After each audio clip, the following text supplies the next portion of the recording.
All right, this is James Bell here with the Boxing Source, live with the unified super welterweight champion of the world, Jarrett Hurd. What's going on, man? What's up, man? How's it going? I'm doing good here. Just catching you here in the Hillcrest Boxing Gym right now. See you just got finished with your training session for the day. So how was that? It's good, man. You know, Hillcrest is where I started. You know, I never went to any other gym. Even doing fights, man, we don't go out of town. We stay here right with camp at home, man. It's like my second home, and so far it's working for me. Yeah, you say that this is your second home here, and you say that you're originally from Accokeek, Maryland. Yeah. And so how is it like coming from Accokeek, Maryland, and then, getting up to this particular point right now? Well, you know, I didn't grow up in a rough area. I kind of grew up middle age, you know, both parents at home with me. And it wasn't growing up rough. It was more me trying to be the kid that fits in, and I was kind of messing up, you know, kind of a hard-headed kid. And you know, but I was always a respectful kid, and it wasn't more so of me not, you know, being out here robbing and doing bad things. It was more me just, you know, not attending class, sometimes missing school, and just wanted to hang out with the cool guys, man. And you know, growing up, you know, we did get in a couple fights, and growing up in a house with three boys, two brothers. My father just wanted us to know how to protect ourselves, and so he took us up to the Boston gym, and you know, Gary Russell Jr., the champion now in this area, he was the top guy at Hillcrest at the time. So you know, he was the one I was to look up to, used to get pointers from, and you know, I always said one day, man, this is gonna be my gym, and here I am. Yeah, so you were, coming up as a kid, you had three brothers, pretty much like, I did, but you probably had like, your brothers were probably about, at around your same age. Mine was like, about 15, 16 years older. So you always had those, type of in-house fights with your brothers and things like that while coming up, in your boxing thing. Now, you were mentioning Gary Russell Jr., who is, also around this area. Mm-hmm. You said that he's like, partially your inspiration and your motivation. Right. How much of a motivation he is to you? A lot, man. You know, everything he's done, I was trying to become that. You know, at the time when I was in the gym with him, I would see him, going to the Olympics and things like that. I was like, man, I'm trying to become an Olympian. Then once he turned professional, he got his first professional fight signed to Showtime. It was on Showtime. See him on fight on TV. I'm like, man, I need to turn professional and get a fight on TV. Then to go see him win a world title, I'm like, man, I got to do that also. You know, everything I was looking at him, because I was so close. When you're close to somebody, being able to touch him, then you see him take off, go so far. Mm-hmm. You feel like you can do that also, man. You like, man, I'm in the gym with him every day. If he can do it, I can do it. And so every step he was taking, man, he was going up and up and up. And I always said, man, I'm right behind you, Gary, and I wanted to, follow his footsteps. Yeah, no doubt. So you've been doing that, over the course of your professional career, coming up in the ranks in the super welterweight division. Mm-hmm. Going up into 2015, 2016, when you fought JoJo Dan and then eventually Tony Harrison for the vacant IBF title at the time. When you did fight Tony Harrison now, that was pretty much like a tough little fight. It was a pretty close fight until the middle and the late rounds when you were able to catch him. How were you able to, basically, come back from having that tough fight and then eventually getting the win and your first world championship? Well, see, the type of fight with Tony Harrison, man, it was more of a strategy, man. Every opponent we had, from Tony Harrison to the opponents in the past before him, it was always study and pick and capitalize on his weakness. Tony Harrison was the guy that always started off strong, but as the fight went on, he was tired to start his high route. It was one fight he ended up finishing the fight, but he got caught with great shots, and guys started coming on in the 11th, 12th round. And I said, man, if you start getting to him earlier, in the 6th round on up, I can start to take over. Right. So we saw the fight with Willie Nelson, and he was doing such a great job in that fight, winning the whole entire fight, and he got caught with a good shot, man. That was a fight that I watched over and over again. Mm-hmm. And Willie Nelson didn't do nothing too out of the ordinary, just basically walking him down. And so that's when we started to establish a style. Man, Jerry, you got to start using your size and walk these fighters down, because they'll eventually wear down, man. And so that's what happened to Tony Harrison fight, man. He wanted to keep the pressure on him, keep a high pace, get his heart rate pumping. Mm-hmm. And we knew towards 6th round and on up, he was going to start to wear down. And just like the Willie Nelson fight, we got a 9th round knockout. Yeah, gotcha. Yeah, I know about that Nelson fight. That was over in Tampa, I think. Over there in the USF Sundome. That's pretty much my stopping grounds. But going from that fight, from the Tony Harrison fight, move over to Austin Trout, former super welterweight champion. Defeated Miguel Cotto and had his fight with Canelo Alvarez. And, in that particular fight, what you just explained there with Tony Harrison, you pretty much had the same thing with Austin Trout. Now, Austin Trout is a, very difficult fighter, very unorthodox and things like that. And, he kind of like was able to, box a little bit in those first couple of rounds, but after round 4 or 5, you started to get to him. And like you were saying with Tony Harrison, started to walk him down, and then eventually took him out in the second half of the fight. So how would you break down that fight with Austin Trout? Because many people say that he's a very tough fighter. Well, it's crazy, man, because it's like the Austin Trout fight, the Tony Harrison fight, all these fights was prepared for the top guy. And, even you could tell from my fights with Frank, all my televised fight with Frank Galaza, which is my first televised debut, Oscar Lena, even against Jojo Dan, a much smaller fighter. I wasn't as aggressive in those fights. I was kind of bringing the pressure, but I wasn't walking down, keeping applying pressure the way I am now. And all the Tony Harrison fight, applying the pressure, was to prepare for Lara. Then the fight with Austin Trout, we said to get a southpaw, but we want to fight in the way. We'll fight Arizona Lara. Austin Trout faced Arizona Lara, so it was like I was watching both of my opponents at the same time every day on the trail. I watched the Lara versus Austin Trout. Yeah. And the thing is, that was Lara's toughest loss. That was Austin Trout's toughest loss before he faced me against Arizona Lara. That was the most convincing loss. He had a good fight with Canelo, had a good fight with the bigger Charlo, and he lost to Lara, but it was up in there. It was the most convincing loss. So what we did is we went back to the gym, and I never in my life fought southpaw ever in a fight. But like I said, man, I studied these fights to a T. I said his biggest problem was against the southpaw. So we went to the gym and practiced southpaw. I never fought southpaw for amateur fights, professional. I never turned southpaw in a fight in my life. And then my first events against somebody like Austin Trout, I went out there and risked it all and went out there and fought southpaw, man. And look, I did what nobody else did. Got to stop his over Austin Trout. Yeah, and that's something there that a lot of people can't really say at all that you were able to stop Austin Trout. Up to this day right now, you had Jamel Charlo fight Trout later on down the line, and he couldn't stop him. So you do have that. Now, next up, you did have that fight you were talking about, Arizona Lara for the unified super welterweight titles, and like I said, very difficult fighter. Yeah. Very, tough to, kind of deal with, and for fans, kind of difficult to watch.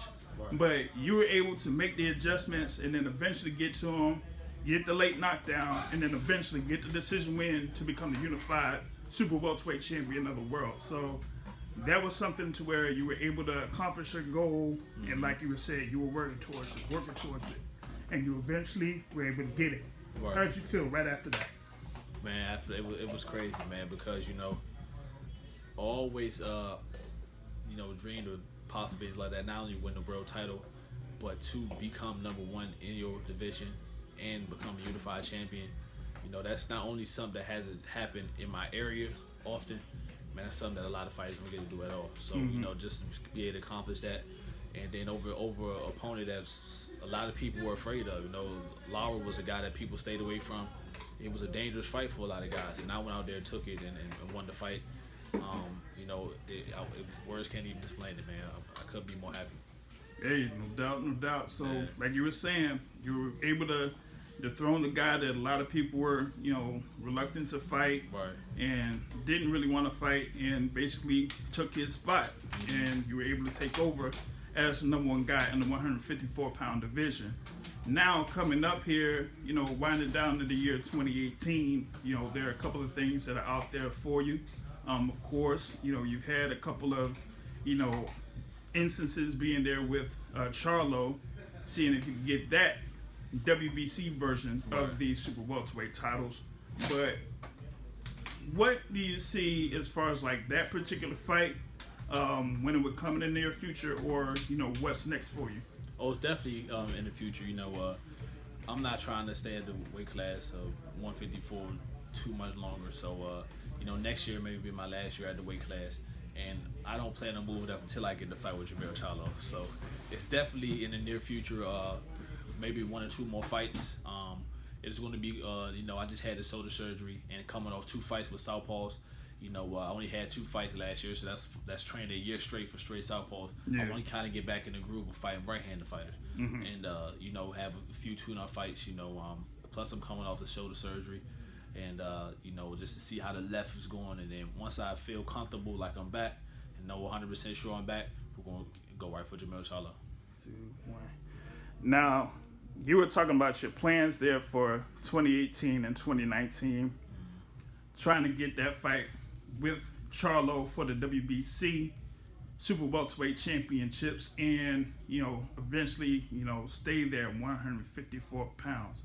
So with Charlo, you also have Jaime Munguia, who also has the WBO version of the Super Welterweight Championships, and recently had his fight in September over there in Las Vegas. So what are you looking for or towards there? Like you said, you want to have a couple of fights at 154. You said you were recovering from your injuries and things like that. So what are your plans here for the next 12 to 16 months? All right, well, so we're looking to fight at least one more time this year in December.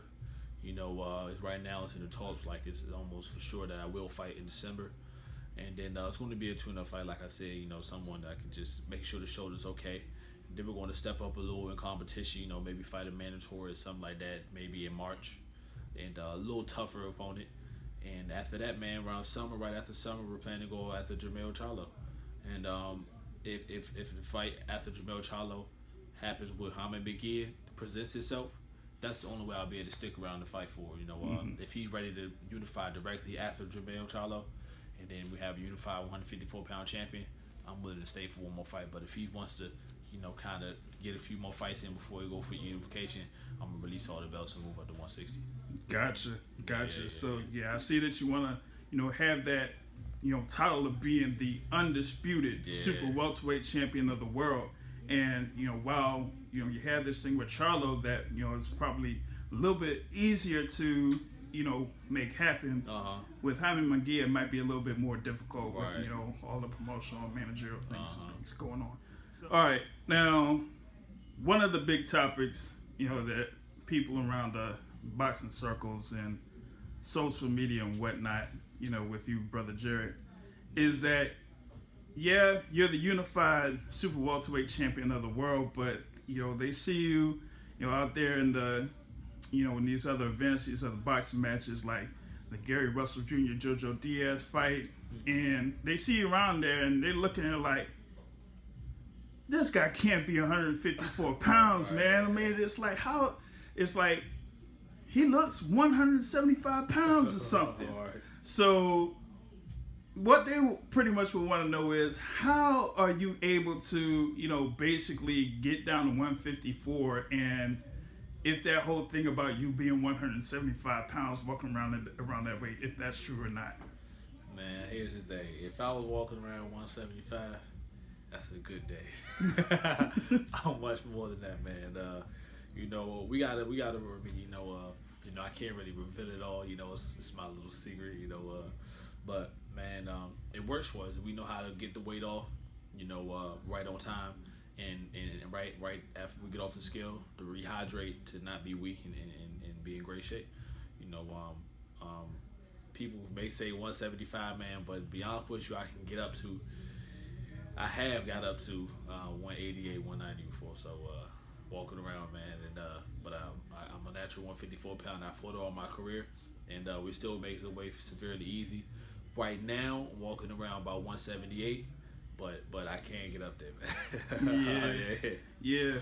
And it was like you were saying there. I mean, being at 154 pounds, for your professional career, you're able to get there. You're able to work to get to that particular weight, but your future plans are like saying, like, hey, I don't know if I'm gonna be able to get to this 154 pound weight limit that much longer. So going up to 160 pounds is, like you said, in your future plans. It's definitely a deal, man, because what it is in between fights I wasn't getting as high. I would get to the 178, 175, and then after the Tony Harrison fight, I got I first time I hit 180. After the Austin Trout fight, is my first time I hit the 183, and then after the Lara fight, I got about 188, and I was like, dang, I need to. It's about time for me to move up in between fights and putting on too much weight. Yeah, gotcha. Now, like you said, your plans there moving up to middleweight. Right now, your middleweight division is kind of getting hotter and hotter. Right. Of course, you had what happened over in Las Vegas with Canelo defeating Triple G to get those unified middleweight belts. We having this whole little mess going on with Billy Joe Saunders there for the WBO title. Right. Of course, you had Daniel Jacobs, Jamal Charlo, Demetrius Andrade out there. So, like you said, around 2019, 2020, what are you looking for there in the middleweight division? Man, we will see what the future holds. All those guys are facing each other. We'll see who's still around to stick around. All those names you just named would make a great fight with me. I feel like I'll fit in perfectly with the weight. I wouldn't be too small for it. I wouldn't be a big guy at the weight also, but I'll fit in perfectly with the 160-pounders, similar to a Jamal Charlo, who was once at 154 before he moved up. And, I feel like, man, we'll see what the future holds when time comes. All right, so there you have it there. Unified Super Welterweight Champion Jarrett Hurd, live with the Boxing Source. Thanks, man. Most definitely, man. Thank you, guys.